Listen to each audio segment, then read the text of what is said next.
has to pick and choose and let the artists know that we want a little more consciousness, we want a little more,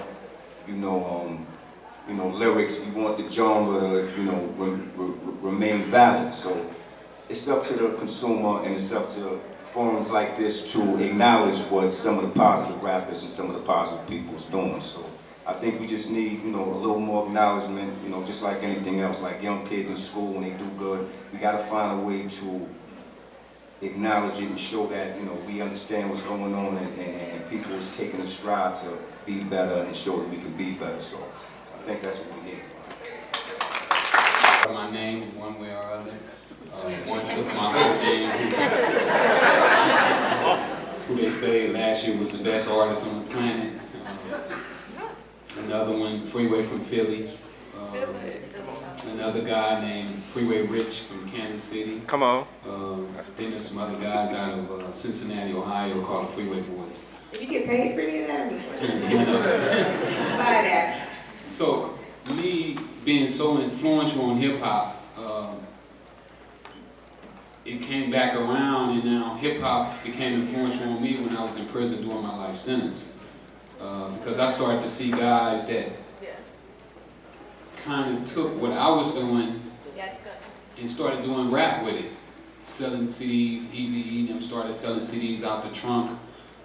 So when I saw them doing that, I was like, wow, they took my game, but they didn't sell the same product I was selling. But what wound up happening is that that lifestyle became the future.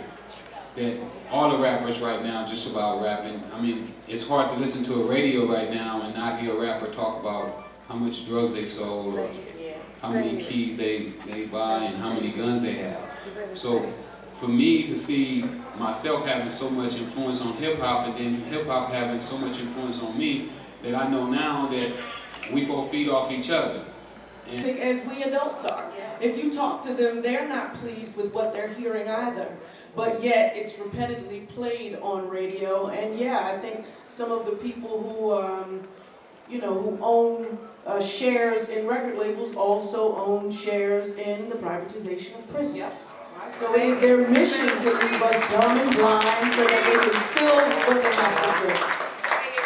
Drop that. Alicia, did you want to answer this?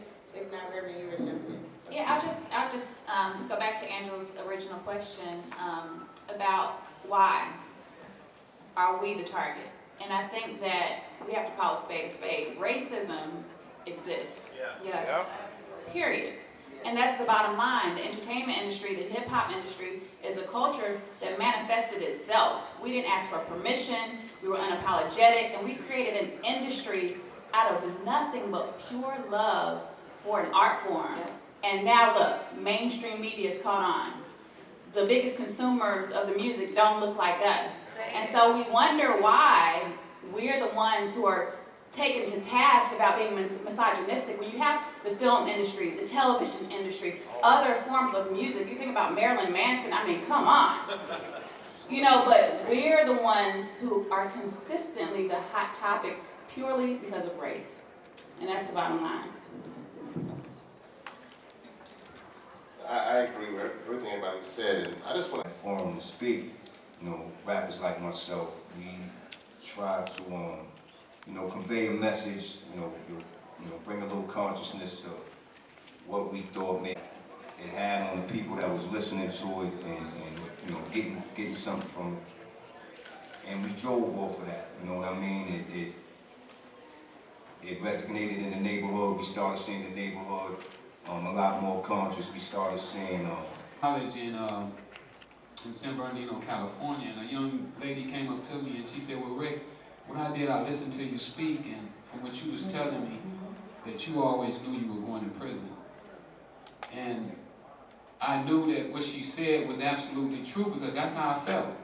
Every morning I got up, I felt that this could be the day that I go to prison. So if we're telling our kids something and our kids believe that this is supposed to be true and raw, but the labels who are selling this message, they don't care. See, I just went into a fight over my name last year. I had a fight over my name that was unbelievable. I could not believe that these people spent so much money so that this guy could keep my name, so that it wouldn't go in the public that he was not Rick Ross, that he was really William Roberts. But nobody knows that. I go to the schools and they ask me, why did you change your name?